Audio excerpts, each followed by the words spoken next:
olha, sim, especial, porque hoje é o último programa de 2023, telescópio de número 137. Estamos juntos pela 137ª vez. E eu dou meu boa noite ao pai do ano, Rodrigo Quinta. Tudo bem? Tudo bem. Eu ia falar assim, pô, pai do ano, por quê? Eu esqueci que nasceu um filho meu nesse ano. A média é um por ano, né? Aí Cara, impressionante. Tem um filho meu que nasceu esse ano. Tudo bem? Inclusive, nos últimos anos, raros são os anos que não nascem filhos do Rodrigo. Tá na média de ano sim, ano não. A Priscila essa semana falou assim, acho que eu tô grávida. Eu falei, não brinca com esse negócio não. É pegadinha! Não brinca com esse negócio não, meu. Esse negócio não é brincadeira, não. Nosso episódio de hoje é sobre hiperfertilidade e nós estamos aqui com... Eu sou como é que é daquela linha ultra pro-vida, né? Que você... É quase o da Opus Dei, né? Os caras os caras não usam contraceptivo, não é? O que Deus mandar, eu tô recebendo. Isso aí. Crescer e multiplicar. E também ele, Lucas Vieira. Tudo bem, Lucas? Tudo certo, graças a Deus. Sem filhos ainda. Ainda, mas estamos aí no projeto, né? Vamos ver aí. Beleza, Natalina. Isso aí, precisa de uns conselhos aí, o Rodrigão é coaching. Tamo junto. Nunca deu quem deu sem dar de si. A máxima do pastor Ed René expõe a sutil diferença entre doar e doar-se, entre caridade e generosidade. Afinal, se a oferta da viúva pobre foi muito maior do que a dos ricos, aparentemente pródigos, o que Jesus espera não é apenas que doemos nosso excedente, mas que doemos do que somos. Para falar sobre doação, doar-se, voluntariado e tudo mais, estou aqui com dois especialistas da arte pastoral que vão nos pastorear hoje aí no caminho do entendimento sobre essa distância, essa diferença entre doar e doar-se. Então, quem quer começar aí a sua tese, para que a gente possa, então, abrir os caminhos da nossa reflexão desse episódio? Quem quer voluntariamente começar? Eu queria... É uma metalinguagem aqui. Eu quero que voluntariamente vocês comecem a explanar sobre voluntariado, doar-se e tudo mais. Tá, vamos começar então, Lucas. O Lucas tá fazendo charme ali. Era ele que era pra começar. Tava no teleprompt. Esse dia eu tava lendo uma coisa muito interessante sobre doar, especificamente sobre doar dinheiro. E eu achei muito interessante. Porque quando a gente aprende na Bíblia a doar, né, financeiramente, a dar generosamente, doar financeiramente, a gente fica se perguntando assim, mas por que a gente tem que dar dinheiro na igreja? Por que Jesus ensina isso pra gente, a mexer no nosso bolso, a doar, né? E aí tem aquela fala de Jesus que ele vai chamar o Deus, o dinheiro de um senhor, né? Ele vai dizer que ninguém pode servir a dois senhores, né? Servirá um e deixará o outro. E o outro senhor que ele está se referindo, que não Deus, o pai dele, é o dinheiro. E aí, eu estava lendo que, assim, o dinheiro como senhor, como ídolo, como mamon, ele é um ídolo que exige de nós aquilo que o dinheiro exige, na verdade, né? Vamos escolher o próprio dinheiro. Então, o que o dinheiro exige de nós? Exige que a gente faça o que com ele? Que a gente multiplique ele. Invista, né? Multiplique, acumule, para poder cada vez ter mais, né? Essa é a égide, é a essência do dinheiro. Tudo que você vai fazer, mesmo que você vai investir em algo, você vai fazer para investimento, ou seja, há um retorno, há uma troca nisso aí. E aí, o que acontece? Esse lugar onde eu li, o pastor dizia que ele tinha muita dificuldade com os grandes ricos da sua igreja, porque eles não conseguiam dar sistematicamente, dar periodicamente. Eles só conseguiam dar o dinheiro deles quando era para algum investimento em algum projeto. E ele ficava incomodado com isso, né? E aí na narrativa dele, ele entendeu o quê? Que o dinheiro, na verdade, ele exige isso das pessoas. Quem tem o dinheiro como senhor, ele não fica feliz. Ele só fica feliz quando se eu estou doando ele, eu estou doando para investimento. E então, quando Jesus ele ensina a gente a doar o dinheiro deliberadamente, dar sem esperar nada em troca, dar sem investir em nada, dar por dar, a gente está fazendo aquilo que o dinheiro menos quer que a gente faça, que é doar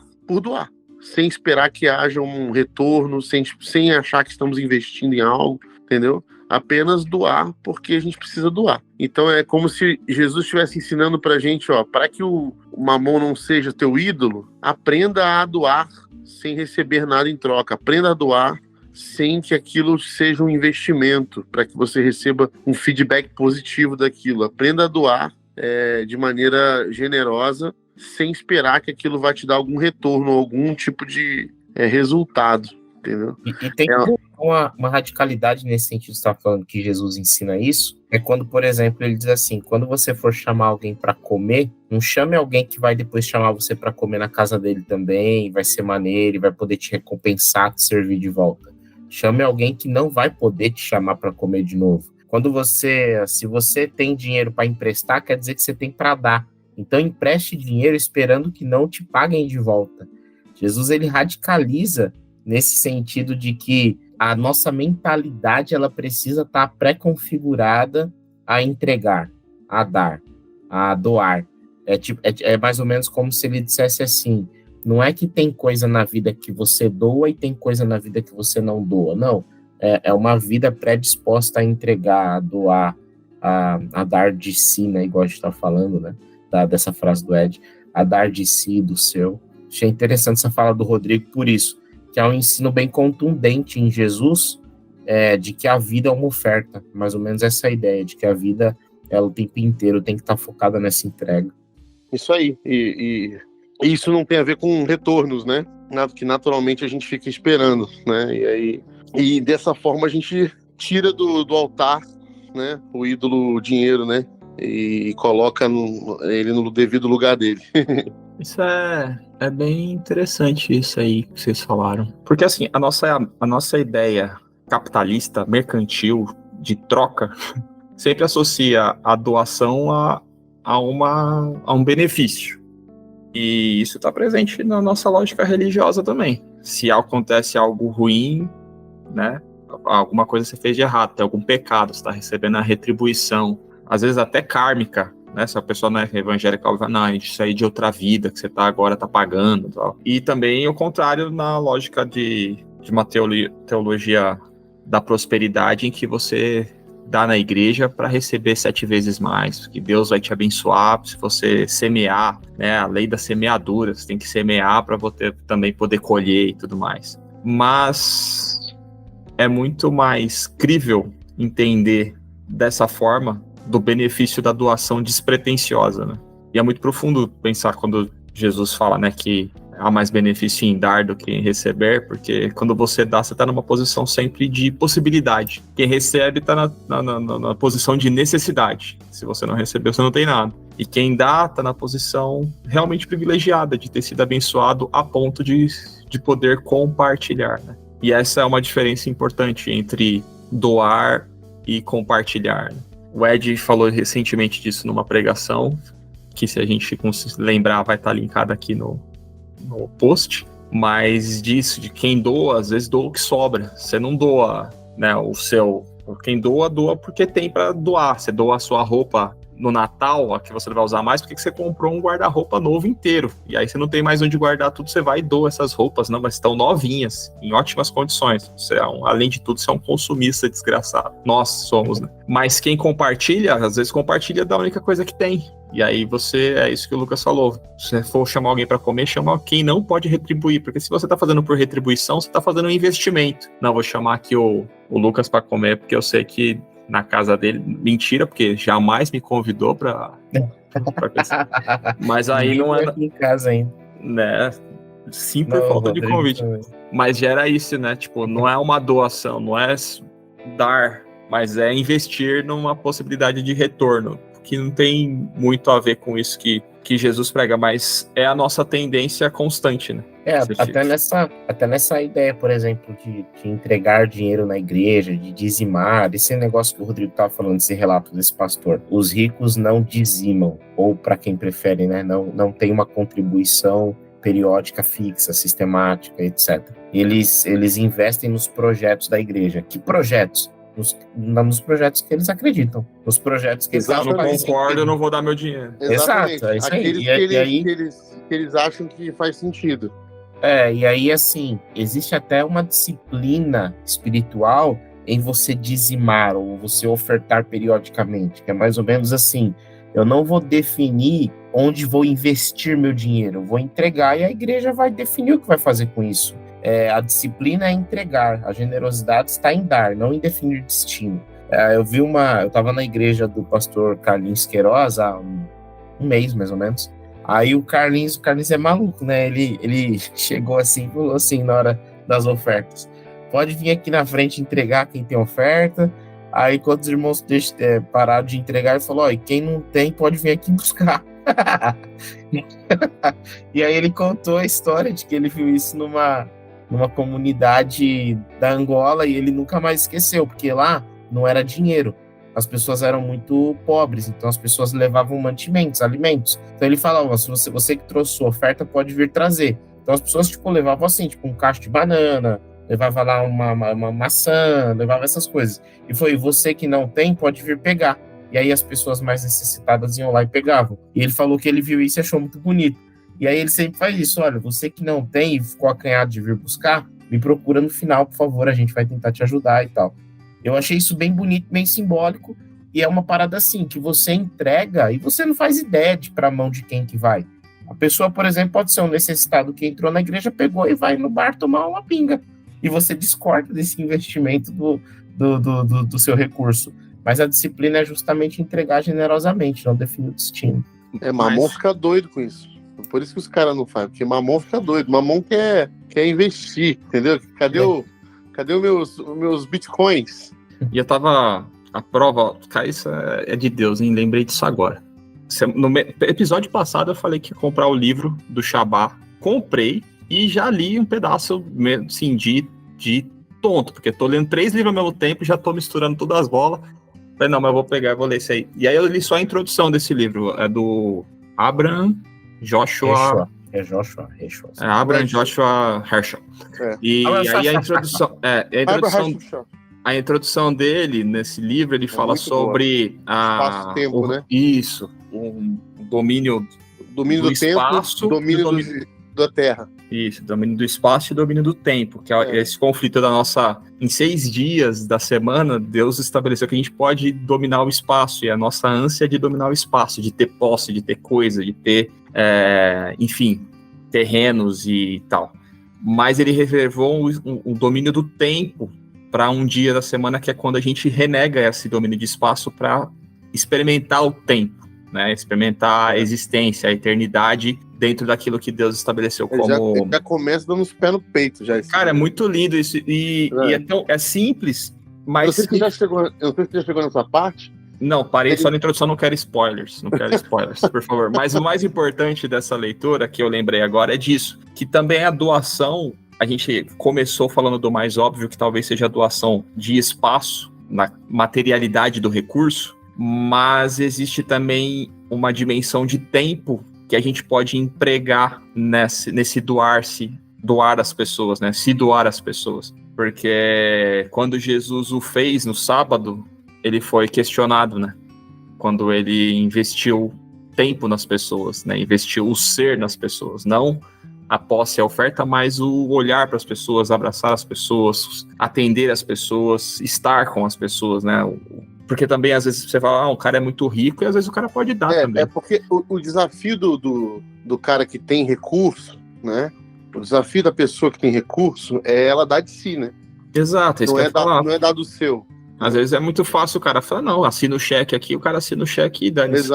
Exato. O dar de si, para quem tem recurso, é o grande desafio, né? Uhum. É o que vai fazer a diferença do movimento dele, né? E o interessante dessa generosidade do dar de si, e aí juntando com essa ideia, né, do que o rico dá, o pobre compartilha, é que quando a gente pensa no dar de si, tá falando do tempo e da vida, a gente tá meio que empatado, né? Uhum. Não dá para você acumular vida, tipo, é como você acumula dinheiro: tenho muito, então eu dou porque tá sobrando, né? Ninguém tem vida sobrando. A gente nem sabe quanto de vida tem ainda. Essa é a grande realidade. Se tiver os olhos de Shinigami. Então é meio que assim, a vida não dá para doar, a vida é sempre compartilhada, né? Nessa lógica, tipo assim, na vida a gente sempre é pobre, porque nunca tem sobrando. Eu não tenho como não falar, mas assim, desculpa, Hernani, mas é um spoiler. Mas uma das coisas mais bonitas que tem logo no início desse livro é que ele fala justamente isso, que a primeira coisa que Deus santifica no universo é o tempo. Eu li isso, tá no primeiro capítulo.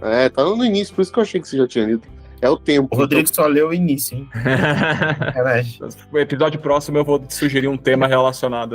Depois ele tirou prova oral. Depois ele pegou um Shabá aí. Não, mas isso é verdade. Ele santifica primeiro o sábado, depois ele santifica a pessoa, né, o ser humano, e depois que ele vai criar espaços, né, sagrados. Exatamente. Em resposta até a uma necessidade que o povo, e aí ele explica lá. É legal ler um judeu, né, de religião judaica falando, porque eles usam uma lógica diferente do que a gente está habituado no cristianismo. A escrita é diferente também, a escrita, né? O jeito e teve algumas horas até que eu li o comecinho do livro, assim, e aí chamou essa atenção, mas o que o Lucas falou, eu acho que é fundamental da gente pensar assim, quando você doa seu tempo, você não vai receber de volta.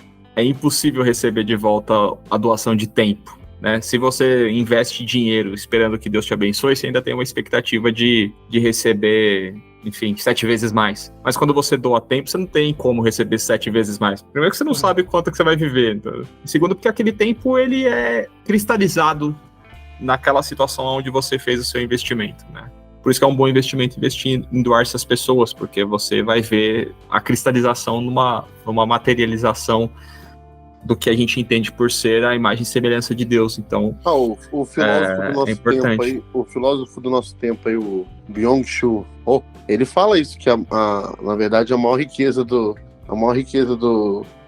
universo não é a cifra, né, mas é o tempo, são os segundos, né? Uhum. E que ele tem várias teorias filosóficas aí sobre essa questão, porque o que se tenta hoje, o que as pessoas mais ricas do mundo tentam hoje comprar é o tempo, né? É o tempo, você tenta comprar tempo, algum jeito de atrasar, de ganhar tempo, né? De conseguir mais tempo. E só perdem o tempo. E só perde tempo, exatamente. Então, e até quando a passagem do tempo fica estampada no rosto, tenta remediar isso, né? Não consegue encarar as rugas chegando. Então, exatamente. Tudo que os ricos hoje que conseguiram todo o dinheiro que queriam, eles perceberam que, na verdade, não era essa riqueza que era a maior de todas, né? E aí o Byung-Chul Han vai dizer isso, ele vai dizer que é o tempo que é a grande riqueza, na verdade, e que ninguém consegue detê-lo, né? Implacável. Tem uma coisa que a gente estava até conversando aqui um pouquinho antes de começar, que é o lance da generosidade, da caridade, e uma coisa que eu acho interessante, que a gente está falando do tempo e dessa entrega e etc., é que a generosidade, ela é necessariamente uma predisposição em dar, uma predisposição em se entregar. A caridade é meio que a materialização disso, se é que dá para fazer essa diferença, né? Mas a caridade é como se ela fosse o fato em si, o ato em si, mas o ser generoso é aquele que tem a predisposição em se entregar, em doar e etc.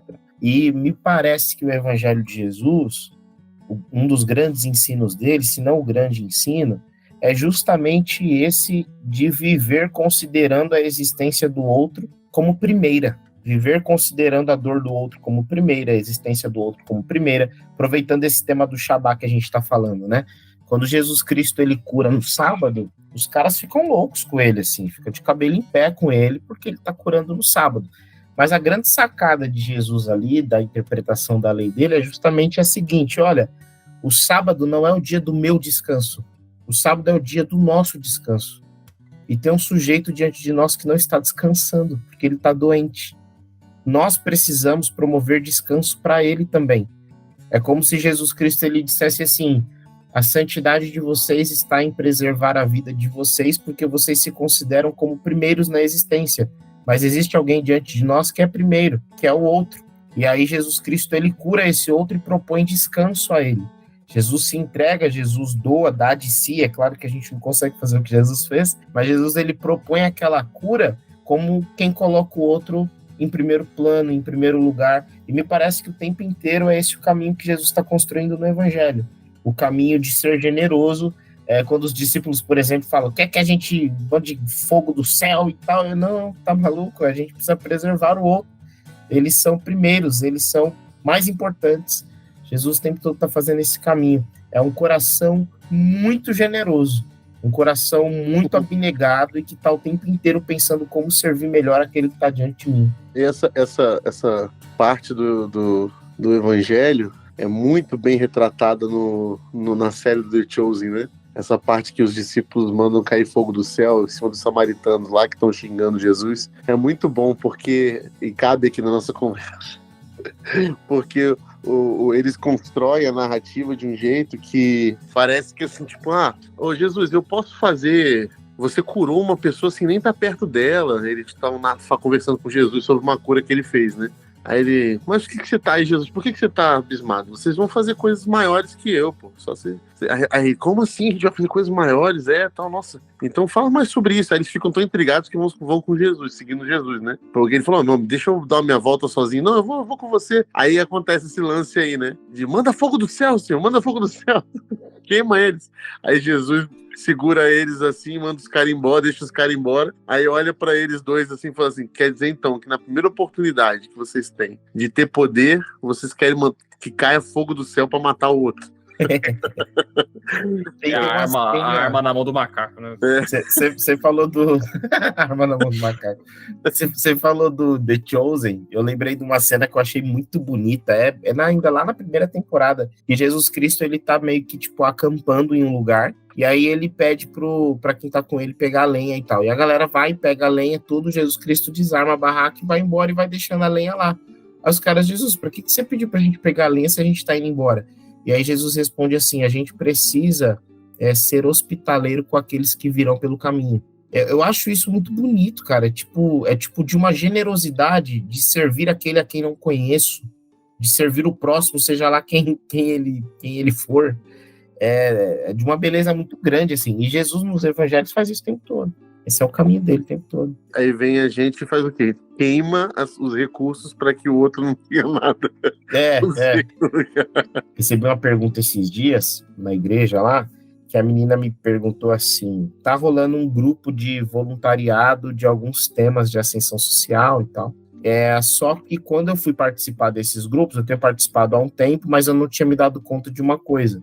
As pessoas que estão organizando, que estão à frente, etc., elas são bandistas. E aí eu me vi praticamente em um culto de Umbanda, em uma das reuniões que a gente teve lá. E aí eu não sabia, eu cheguei lá, a galera começou a fazer uns rituais e tal, e aí eu me vi no meio daquilo e tudo mais, e eu fiquei pensando, e aí? Eu continuo participando desse grupo ou não continuo? Porque o que eles estão fazendo é certo, as ações deles são boas, o que eles estão produzindo é bom, mas fiquei na dúvida se continuo participando ou não, como cristã, de um grupo assim. A pergunta boa aí, pra gente bater papo. Só lancei a pergunta. Pensei que você ia responder. Agora eu tô curioso. Quero saber a resposta do pastor Lucas. Não respondo. Vamos conversar. Você quer a consultoria do Rodrigo. Então aí eu falei para as coisas por hoje à noite. O cara lança uma granada no meio da gente. Falou para ela assim, ora durante hoje que amanhã eu te dou a resposta. Ela lançou uma granada no nosso peitão. Toma uma granada no teu peitão aí, ó. Mas e aí? Tá. Não, eu quero ouvir o Lucas. Assim, o caminho foi da explicação da grande diferença de quem adora, né? Que a grande diferença de quem adora não necessariamente está na atitude, mas está na consciência. Por exemplo, tem gente que é um bom marido simplesmente porque a pessoa foi desenvolvendo algumas características que ela acabou se tornando um bom marido. Agora, tem gente que é um bom marido porque entende que essa vida é condizente com a vida em adoração a Deus. É a ideia da ortodoxia e da ortopraxia. Além da prática coerente com a fé que eu tenho, eu preciso ter um pensamento coerente com a fé que eu tenho.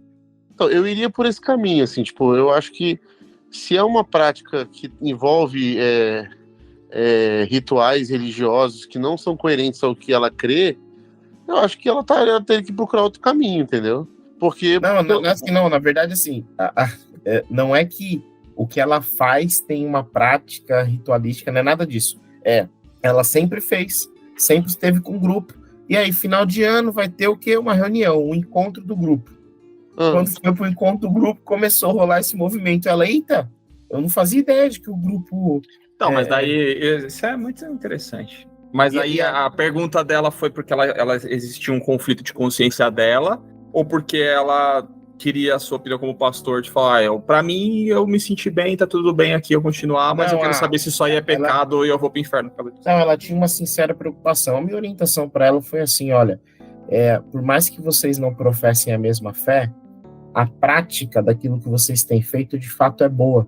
É importante que você, penso eu, né, nesses momentos mais ritualísticos, eu não estaria presente. Você não precisa participar. Agora, na prática daquilo que eles têm feito, participa. Isso é positivo, assim, é bom para o mundo. É isso que eu ia falar. Porque assim, eu tinha entendido algo errado. Eu tinha entendido que na prática eles tinham já as questões religiosas dele e tudo mais. Não. Mas beleza. Mas se é uma coisa que eles fazem, independente da questão religiosa, eu não vejo problema nisso. Eu acho que assim, a questão é quando há um encontro religioso, aí não faz sentido, porque nem é coerente, né? Agora, tipo assim, enquanto prática, a gente já participou de uma porrada de projeto que a gente nem sabe de onde era, né? A gente ia participar porque inclusive, assim, tem mais pessoas que professam outros tipos de fé que estão nesse grupo também. E essas pessoas também ficaram meio, tipo, assustadas, assim, tipo, caramba, a gente não sabia. Porque realmente não sabia, é um projeto que não tem nada a ver com uma instituição, não é mas que os cabeças e tal, eles têm a fé deles. Não é confessional. E aí acabam produzindo aquilo ali. Então, no final foi mais fácil a resposta do que a gente imaginava. Porque se é uma coisa não confessional, ela descobriu na hora ali e tal, o que não invalida o projeto. Isso é importante frisar. Isso é importante frisar, isso não invalida o projeto. Né? Agora, que não significa, na minha oposição, é que Deus não está envolvido nessas ações que eles desenvolvem. Porque assim, o que eu acho que vira um problema religioso é quando assim, por exemplo, eu já vi, tem pô, isso ainda... Enfim, tem uma pessoa de outra confissão religiosa fazendo, sei lá, cara, dando comida pro necessitado. Aí o crente passa e fala, não, isso aí é do Satanás, porque essa comida é consagrada ao diabo aí, não sei o que lá, tal. Sabe, é uma estupidez de intolerância religiosa que não consegue enxergar a ação de Deus e achar que a ação de Deus está cercada dentro de uma prática religiosa que, por acaso, é a que eu acredito e não a que o outro acredita, sabe? Não, ignorância. Estupidez. Agora, assim, o que eu acho que deve haver coerência nela, no sentido quando houver alguma coisa religiosa do grupo, ela me abstém disso, porque eu creio de outra forma. Agora, em relação ao que fazer o bem às pessoas, eu acho que isso aí é isso aí, mano. Tem que fazer o bem mesmo. E, assim, eu vou além ainda, cara. Se você tá lá no meio, você tem que ser o primeiro, porque nós deveríamos estar carregando essa tocha aí, né? O problema é que a gente não tá carregando algumas tochas aí, e aí as pedras clamam mesmo. Eu ia... Essa da pedra clama é bem complexa. Porque agora eu fiquei curioso. Não, porque eu não acho que cabe nesse sentido. Eu acho que eu sou bem prudente em estabelecer que nessas ações desse tipo, por exemplo, são as pedras clamando porque eu acho que essas pessoas refletem a glória de Deus também, assim, dentro da sociedade, dos planos de Deus, enfim. Um pouco, como é que chama essas pessoas que acham que todo mundo tá certo? Mas... Crentista, universalista. Universalista, um pouco universalista, talvez. Cara, assim, vou te falar, o Jonas Madureira, tipo, é extremamente, assim, conservador e tal, e ele dizia que até um ateu, quando ele vai defender a não existência de Deus, ele glorifica a Deus, porque o Senhor deu a ele o intelecto e tal. Faz sentido. Bonito. Eu não acho que também que esse versículo das pedras clamam tem a ver com isso, não. Eu falei brincando porque é o que o popular da igreja falaria, né? As pedras estão clamando, hein? Mas, então assim, esse é o sentido, assim, tipo, de diminuir as outras pessoas. Exato, chamar de pedra. Tipo assim, isso aí até a mula falou, a mula falou, né? Não, isso aí é o que a gente escuta no popular, né? A brincadeira é essa. Mas assim, eu acho... o Jonas Madureira fala isso justamente porque ele é um grande defensor da graça comum, né? Que é uma teologia que a gente consegue explicar as coisas inexplicáveis que ficaram faltando Então, assim, quando a gente vê, por exemplo, essa bondade vindo, tendo origem dos filhos de Deus, né? A gente precisa entender que existe a graça comum para poder justificar todo o restante. Senão a gente estaria enrolado. Mas com certeza, ô Hernani, eu tô contigo também, cara. Obrigado. Eu acho que tem muita Fique coisa... mais em paz com isso, eu ia ficar... Não, Não, olha, assim, o que cara, o Lucas falou de um jeito bonito, assim, da ortopraxia, da ortodoxia, eu sou um cara que já mudei várias vezes, mas acho que a ortopraxia é muito mais valiosa que a ortodoxia, então, dentro dessas realidades práticas... Você é mais Thiago, é isso? É que assim, cara, assim, essa compreensão, ela é bem oriental, assim, tipo, Obrigado. O Ocidente, ele tem essa mentalidade de conceito, definição, construção racional. O pensamento grego, né? O pensamento grego. O oriental é mais da prática e, em especial, da teologia da deificação, que é esse lance do sujeito que entrou no processo de se tornar mais parecido com Cristo e tal. E tem uma... da manifestação presente dessa mudança, né? Não é uma fé que se relaciona com o transcendental posterior, mas é com a realidade agora. Assim. Tipo, que necessariamente tem que ter a ver com a vida. Isso. Quando eu acho muito bonita a parábola, tem uma coisa que passa meio batido na parábola do bom samaritano, que quando Jesus Cristo aponta para o samaritano cuidando do sujeito que está caído, o que ele está apresentando ali é um sujeito que, na cabeça de um judeu, é um sujeito que pensa errado. A ortodoxia dele está completamente errada. Inclusive, está quebrando uma série de leis, porque ele está tocando no sangue. Aquele sujeito podia estar morto, ele ia ficar cerimonialmente impuro. Pensando em ortodoxia, o bom samaritano é um péssimo exemplo. Agora, pensando na ortopraxia, ele é um grande exemplo.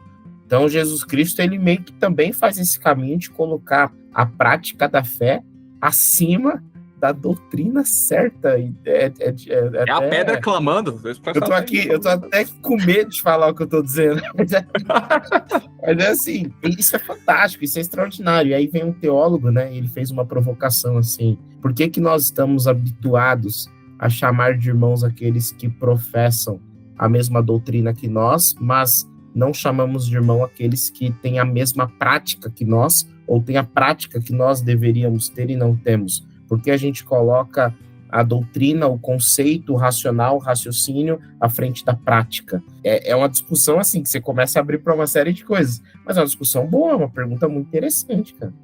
Outro dia eu tava lendo com o Max aquela passagem da mulher que, sei lá, Cirofenícia, que chega para Jesus e pede uma cura, e Jesus fala, não, porque Jesus foi escroto com a moça, assim, cara, e eu lendo com o Marcos, caramba, o que o Marcos vai pensar que Jesus falou, muito não, boa essa passagem. Não vou fazer com você, não vou tirar aqui da minha galera pra dar pra você uma impura. Cara, essas passagens são uma das mais legais da Bíblia, né? E aí ela fala, não, até os cachorrinhos comem, tipo assim, ela se humilhou ali, tipo, se reconheceu quanto menor, sabe? E aí Jesus falou, nossa, você arrebentou, vai lá que deu certo, só fé. Ela mudou a ideia de Deus, né? Então. Chamou Deus para as ideias. Exato. Né? E aí, nem sei porque eu lembrei disso agora, mas foi, eu acho que é por causa dessa diferenciação que a gente faz, tipo, um povo santo exclusivo, e tudo que vem de fora pode ser manifestação, mas você tá errado porque você não faz parte do nosso povo, sabe? Então, aí você diminui, né, o que você tava dizendo, você acaba diminuindo. É igual quando, por exemplo, você vê um cara fazendo uma ação muito boa, e aí você diz assim, não é possível, cara, isso aí só faltava ser cristão. Cara, é como se você estivesse invalidando tudo que a crença dele tem de bom. Porque ele não batizou. Porque é cristão, pode ter uma parada. Não é batizar, que é protestante, porque pode ser católico também e não vai pro céu dos crentes. Pode ir, mas é outro céu. É que a gente vai descrever uma pessoa que fala assim, aquela pessoa era tão boa, só faltava ser crente. É isso mesmo. Hoje eu penso que talvez se fosse crente não fosse tão boa. O Desmond Tutu faz essa crítica, né? Tipo, esse lance quando ele fala que Deus não é cristão, ele critica justamente esse pensamento nosso aí. Eu me lembro um dia que eu e o Rodrigo, a gente tava conversando, e aí eu falei pra ele assim, cara, você não sabe da fulana, cara. Fulana engravidou. E pior que... Fofocas pastorais. Tava nem namorando e tal, uma situação... Aí ele falou, putz, cara, pior que ela, tava na igreja, ela era líder. Eu falei, não, cara, fazia um tempo que ela não tava na igreja. Ele, menos mal. E aí, na hora, a gente olhou um pro outro e disse assim, mano, que droga isso, né, velho? Ufa. Tipo assim, devia ser assim, cara, que bom que ela tá na igreja, a igreja vai acolher, vai direcionar, vai mostrar o caminho. Cara, mas a gente sabe que não é assim. A gente sabe que o negócio vem pesado. Aí, enfim. No final das contas... no final das contas, a lição que fica é: se você for fazer besteira... Sai da igreja antes, né? Sai da igreja antes. Porque se você tá fora da igreja e faz a coisa certa, glória a Deus, tá tudo certo. Agora se você faz a coisa errada, é melhor estar fora. Porque a igreja vai ser um lugar que vai te arregaçar quando não devia. Quando não devia. Exatamente, porque o que a gente vê o que hoje? Se o menino tá fora da igreja, a menina tá fora da igreja pintando o set, sendo demônio, tem um grupo de oração por ele. Se a pessoa tá dentro da igreja e ela cai, escorrega... Exclui ela da igreja e sai daqui. O grupo de oração pecador. Vai embora daqui. É verdade, cara. O grupo de oração só ora por quem tá do lado de lá. Só. Voltando ao tema, não sei como chegamos aqui, mas o Lucas falou de uma parada que ficou aqui e eu queria que vocês me conceituassem da diferença de caridade e generosidade. Para mim ficou meio obscuro ainda. Porque caridade é uma palavra polissemântica. Às vezes a gente usa para uma coisa, às vezes a gente usa para outras coisas. Queria que o Lucas conseguisse destrinchar, porque foi você que falou dessa diferença aí, só para ficar claro qual que é a diferença então de caridade e generosidade. Já começo dizendo assim, que é difícil conceituar isso, né? Vou tentar explicar alguma coisa. Primeiro, caridade, ela é uma palavra que ela vem da ideia do amor bíblico, de caritas, né? De caritas e também de graça. Então, é uma ideia de um amor gracioso, que não necessariamente tem a ver com dar esmolas, mas que ao longo do tempo, pensando no amor abnegado, doador, de entrega, foi muito conectado a essa ideia de entregar, o ato de fazer, o ato de dar, de doar. Na tradução católica, a caridade, a palavra caridade estava ligada na tradução do amor ágape. Isso aí. Que é o amor de Deus, né? Muito tempo carregou isso. Que essa é justamente essa ideia da abnegação. A generosidade, ela é muito mais um impulso que te leva a ser caridoso. É mais ou menos a ideia de que, assim, que a generosidade, ela é um desejo, uma inclinação que você tem de entregar. E a caridade seria justamente esse ato de entregar. Por isso que uma pessoa, ela pode, ou melhor, necessariamente para fazer caridade ou para ser caridosa, ela tem que ser generosa. Agora, não é possível ser caridoso sem ser generoso? Fazer caridade sem ser generoso é possível. Por exemplo, eu não sou uma pessoa generosa, tenho dificuldade com isso, mas eu vou lá, pego aquilo que é meu com muito custo e entrego. Isso é uma caridade. Agora, o sujeito que é generoso, ele naturalmente entrega. Então, é impossível você ser generoso e não fazer a caridade, e não ter esse ato de entrega. E às vezes existem algumas generosidades, assim, quer ver um exemplo? Eu tenho zero dificuldade de ofertar, tipo, se eu tenho, sei lá, alguma coisa na conta, alguém precisa, eu oferto, entrego e tal, de boa. Agora, por exemplo, se eu tô aqui com o meu iPad, e alguém fala assim, mano, deixa eu usar por 2 dias, isso aí já me pega, já não é tão fácil para mim, eu sou muito apegado àquilo que é meu, tipo, será que vai cuidar, será que não vai e tal. Então, às vezes, a gente também é generoso com uma coisa, mas com a outra coisa a gente já tem um pouco mais de dificuldade. A gente, dentro da nossa ideia aqui, nem tô entendendo caridade necessariamente como entrega de dinheiro, pode ser como entrega de tempo também. Sim. E talvez eu acho que se alguém seja perfeito em caridade, que consegue abrir mão de tudo, não sei se existe. Mas eu também não acho que a generosidade tem a ver com as coisas, por exemplo, que a generosidade é diferente de desprendido, entendeu? Porque, por exemplo, a pessoa que é desprendida, ela não é presa, não é apegada a nada, não necessariamente ela é generosa. Entendi. Tá entendendo? Então, por exemplo, ela pode não ser uma pessoa generosa e emprestar as coisas. Pode usar aí, usa aí, fica à vontade. Mas 2 dias, 3 dias, 4 dias. Meu computador agora, nesse momento, tá emprestado, mas assim, foi uma disciplina espiritual pra mim. Assim, tipo, cara, eu preciso aprender a compartilhar as coisas. Aí o cara vai quebrar seu computador e falar, tá vendo? E o cara que é generoso também, não necessariamente ele é desprendido. Também não necessariamente é a mesma coisa. Entendeu? Então, tem isso. É o seu caso. Você põe um cara generoso, quando você quiser dar, você não tem problema com isso. Mas também tem coisa que você, tipo assim, não, peraí, eu tenho minhas coisinhas, que são minhas, que eu comprei pra mim, que essa aqui eu não abro mão, entendeu? Tem essas coisas. Então, assim, Sim. acho que o desprendimento ele é uma outra característica também que eu acho que tem as pessoas que têm esse dom espiritual da pobreza, né? Que são, inclusive, os franciscanos carregam muito isso, né? Que é o lance do desprendimento. Não necessariamente o cara que é que faz um voto de pobreza, por exemplo, que não quer nada luxuoso, não necessariamente ele é generoso. Ele é desprendido. Ele tem um coração que sabe renunciar às coisas, né? Agora, generoso a gente não vai saber, né? Até porque se ele renunciou a tudo, agora a generosidade dele tá em doar a si mesmo. Fiquei curioso, assim, o cara abriu mão de tudo, mas não necessariamente generoso, sobrou o quê? Sobrou assim. Sobrou a si, então ele vai ser generoso com ele mesmo, né? Vamos ver quanto de generosidade ele tem no coração dele para doar-se a si mesmo. Né? Mas o que o Lucas falou é importante também, de ser uma disciplina, né? Tive que me forçar. A gente desenvolve como essa disciplina aí, tipo, na prática, porque cansei de ver também pessoas falar, não, Deus ama quem dá com alegria. Daqui a pouco o cara... Mas então só vou doar quando eu estiver alegre, tipo assim, se eu não tiver, eu não vou doar, ou eu faço como parte de uma disciplina para que em algum momento eu consiga estar alegre em doar e vou fazendo antes de ter esse sentimento nobre aí. Porque se é uma disciplina, a gente pode desenvolver também, né? Não estar generoso agora, mas aprender a ser. Eu acredito nisso. Não acredito em quem? Isso que você falou aí, você desenvolver generosidade. Desenvolver um coração generoso. E Jesus vai falar sobre isso, né? Ele vai dizer que a pessoa que tem um olho bom, que o olho bom é a expressão de generosidade para o judeu, né?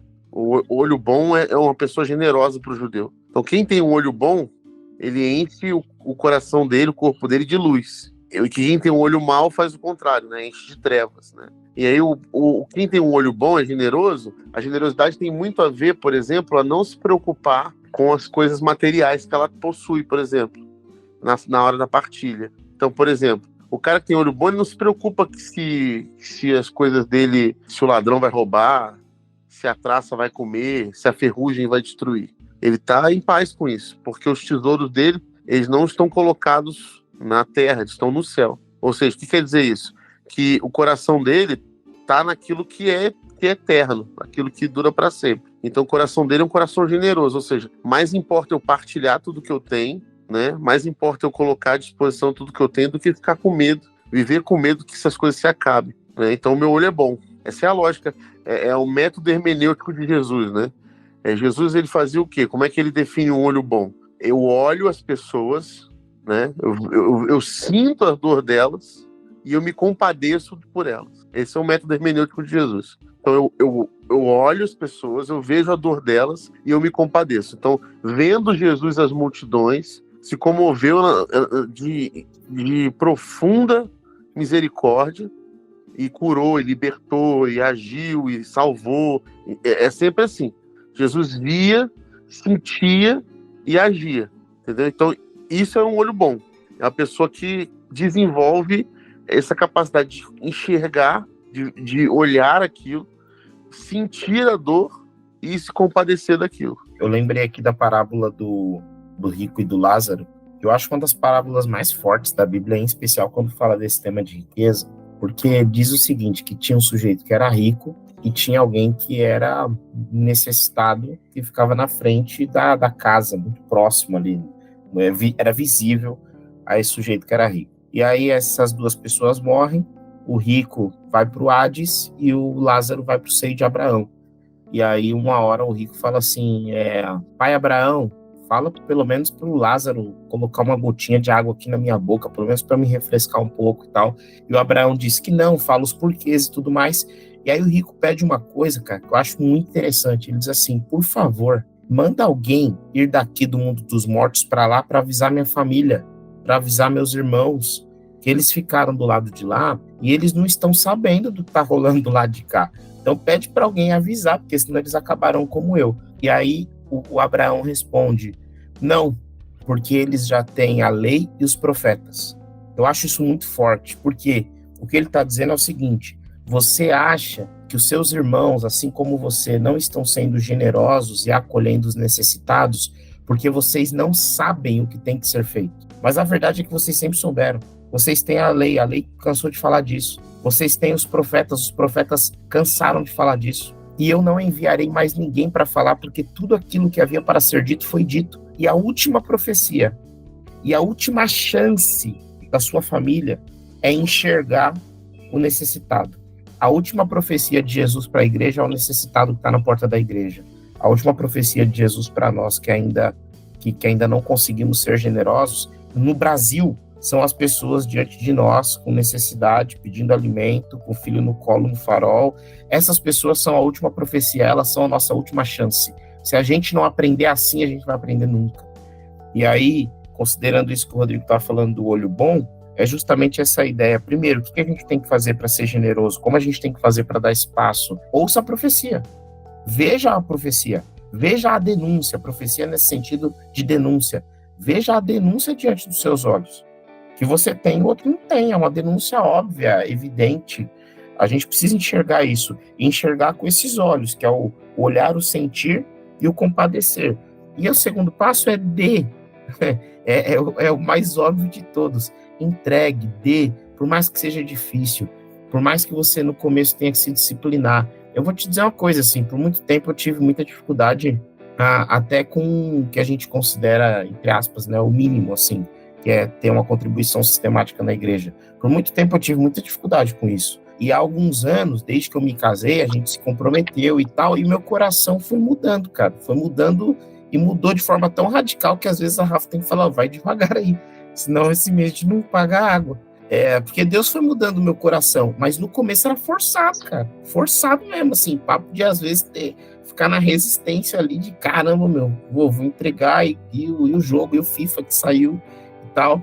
Mas na medida que o tempo vai passando, parece que os nossos olhos vão ficando mais treinados para ver essas profecias, e o nosso coração vai ficando mais sensível a entender que aquilo que a gente tem é do alto, é do Senhor, e esse caminho vai ficando mais fácil. É claro, existem generosidades que eu tenho dificuldade.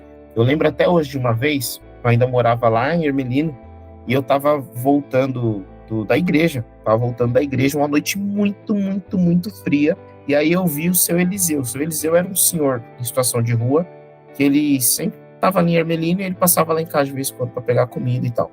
E aí eu vi o seu Eliseu, tipo, descendo assim para a Avenida Paranaguá, uma friaca, ele descendo de camiseta.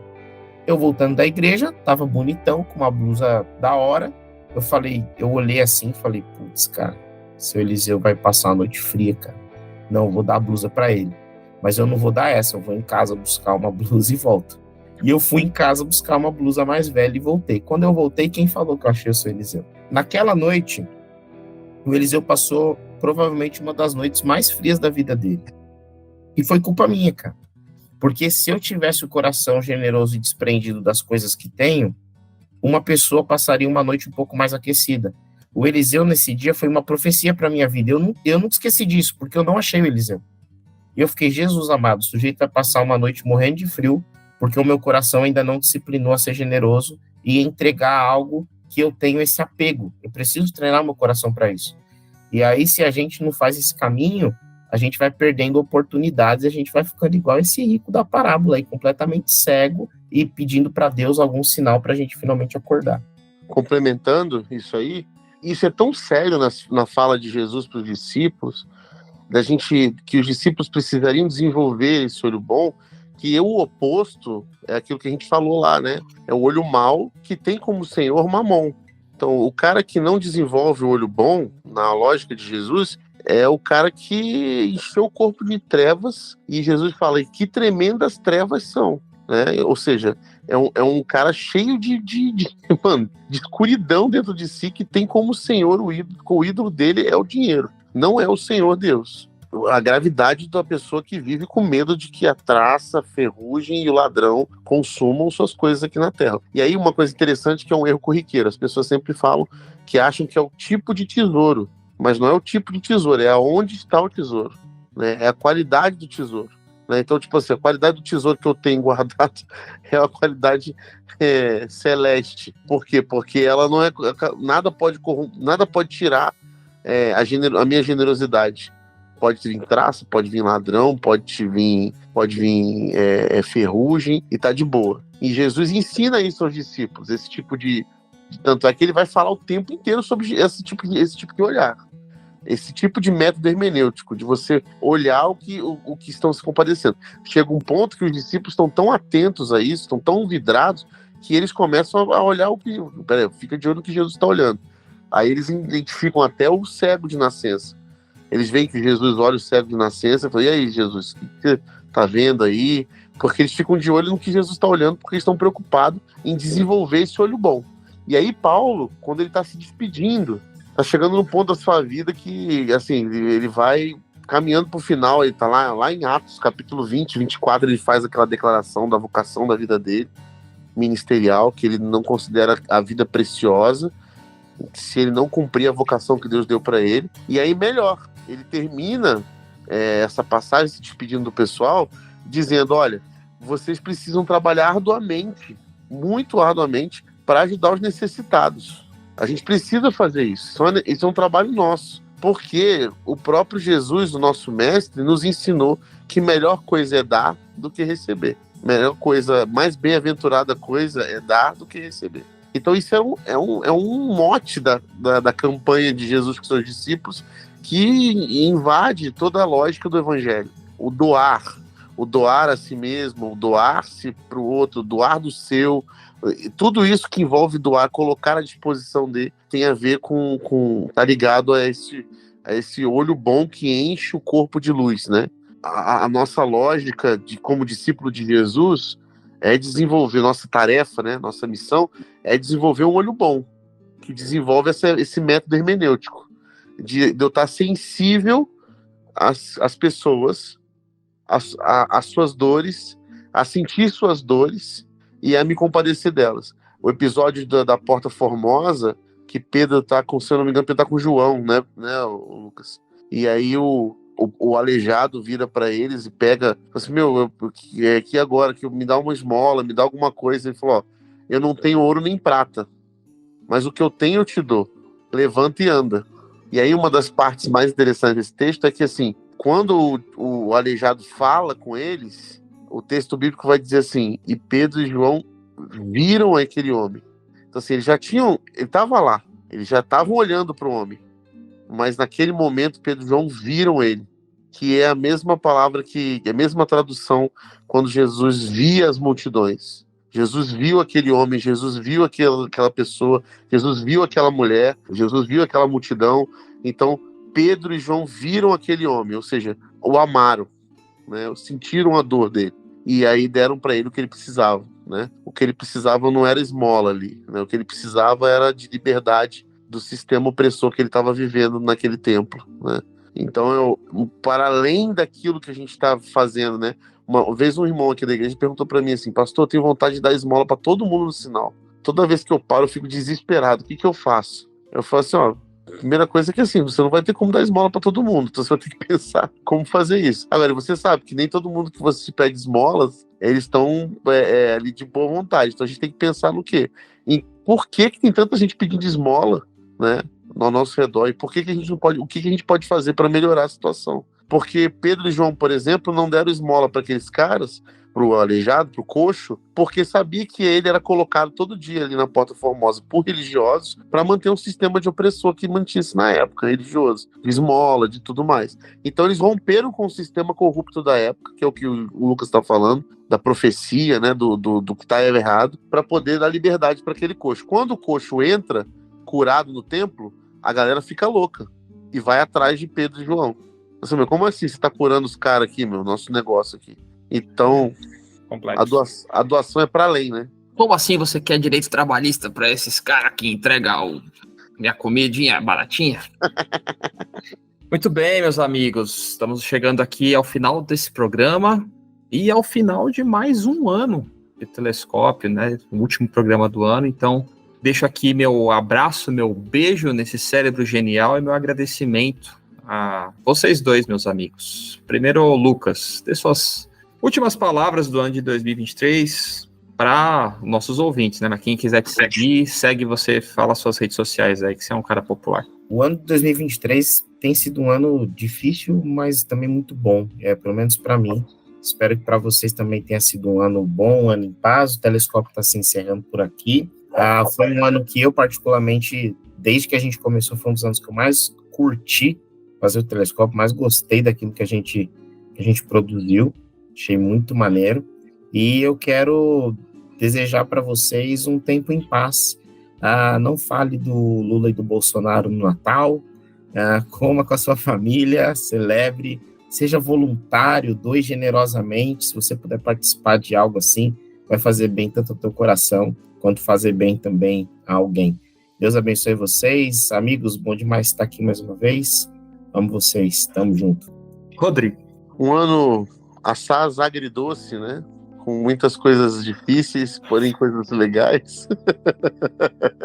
Agridoce é bom, aquela uva passa no meio da... Exato. Você é partidário da uva passa ou não? Não, eu sou o contrário. Contrário, e você, ô Lucas? Sei lá, eu não como. Sou defensor da uva passa ferrenho. Estamos aqui com um time bem equilibrado. O Lucas é o melhor, né? Não, eu como. Isso não é de reclamar, não. Porque, cara, quem reclama muito, depois o povo fala, então faz. Aí, não, você, na verdade, é preguiçoso. Você come pela preguiça. Eu sou contrário, na verdade. De reclamar. Eu sou contrário porque, na verdade, não precisa. Não precisa botar uva passa nas coisas. Não precisa de várias coisas que a gente faz. Não, mas as coisas já existe o arroz. Sou defensor da uva passa, defensor da maçã na maionese, sou defensor de todas as misturebas possível e imaginável do fim de ano. Deixa eu dar só tchau no aqui. Natal, né? Só no Natal que mistura essas coisas. Deixa eu voltar aqui pro meu ano agridoce. Sem uva passa. Sem manga na salada, por favor. Manga na salada, abacaxi na salada. Muito bem. Foi um ano difícil, foi um ano complicado, 2023, mas foi um ano de muitas alegrias, graças a Deus. Muita coisa boa, inclusive meu filho nasceu. É isso, estamos chegando no final. E uma coisa em comum, eu também acho, o Lucas, que esse foi um ano muito da hora para mim no telescópio também. Eu acho que eu aprendi a amar mais isso aqui. Eu já amava antes, porque essa mente brilhante do Hernani que não... O que eu tenho a ver com isso? Ué, você é o cara a mente brilhante. Você é o cara que luta pela gente. Só precisa que eu falo, luta contra a calvície. Você é extremamente generoso conosco. Você é muito generoso, muito generoso. Tão generoso que esse ano Deus deu de presente pra você a tatuagem que você fez nas costas. Obrigado. Tá vendo? Você semeia que Deus te recompensa. Vamos criar polêmica, né? Deus te deu uma tatuagem de presente. Mas isso, tá? Que despedida mais aleatória. Total, eu tô meio bêbado. Eu tô meio bêbado de Natal. Beleza, natalina! É que a Pri falou que tá grávida de novo, ele não se recuperou ainda. É muita adrenalina. Bom, gente, beijo, Feliz Natal, Feliz Ano Novo, muito bom. É isso aí, galera. Valeu, natalina! Obrigado a você que nos ouve. A generosidade do Jonathan e da Tamires, a Crentaços também com a gente agradece sempre pela parceria de mais um ano, de ter dado esse espaço pra gente tão valioso para nós, e é uma honra fazer parte desse grupo. Obrigado, Jonathan, Tamires, obrigado, Crentaços, vida longa, Crentaços. Obrigado a você que também persiste em nos ouvir, né? Nos siga nas redes sociais, @canal Telescópio, sigam a Crentaços, sigam o Lucas, sigam o Rodrigo, não me sigam, porque eu não sei pra onde eu vou. Nossa, o que é isso, cara? É isso? Depois você fala da minha despedida. Eu não sei pra onde vou. Pode até não dar em nada. Isso aí, telescópio, pés no chão, olhando pro alto. Tchau.